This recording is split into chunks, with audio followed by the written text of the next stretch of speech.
اوچه جان گریه مکن، باز به نزدت به سری بلند بر میگردم. آه غریبی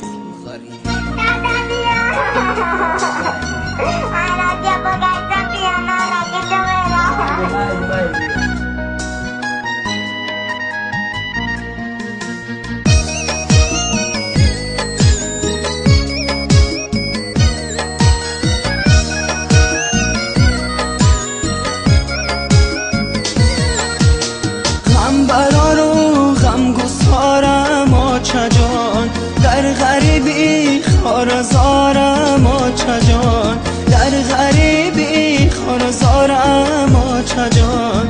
من در این دنیای پرشور و شرر، من در این دنیای پرشور و شرر، جز تو غم خواره ندارم آچه جان، جز تو غم خواره ندارم آچه جان.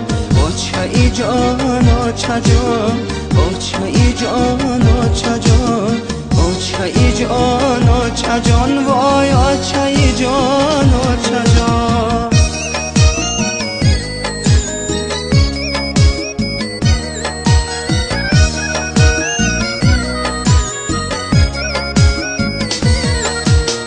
از مرایم مونی سوغم خاری تو، مرهمی دردی دلی بیماری تو. سالها بودم چو در ملکی غریب، در رهی من چشم انتظاری تو، در رهی من چشم انتظاری تو، در رهی من چشم انتظاری تو.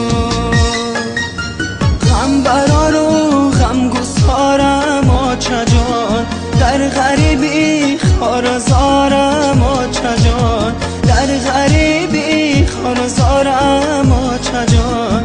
من در این دنیای پرشور و شرر، من در این دنیای پرشور و شرر، جز تو غم خواره ندارم آچه جان، جز تو غم خواره ندارم آچه جان.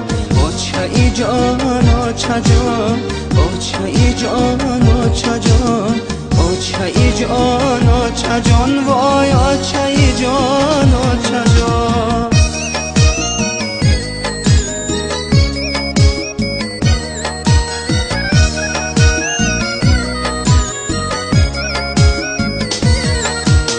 یادی دور طفلی و دامان تو، گردی خانه جمع فرزندان تو.